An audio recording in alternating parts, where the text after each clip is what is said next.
Guys, मैं काफी time से एक चीज सोच रहा था कि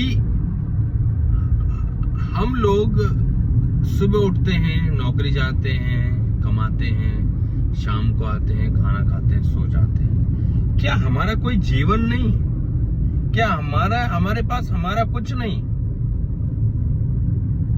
पता नहीं कब हम कहीं गए थे, पता नहीं कब हमने अपने लिए टाइम निकाला, पता नहीं। एक एक दिन बीतता जा रहा है जीवन का, कुछ पता नहीं है कब क्या हो जाए।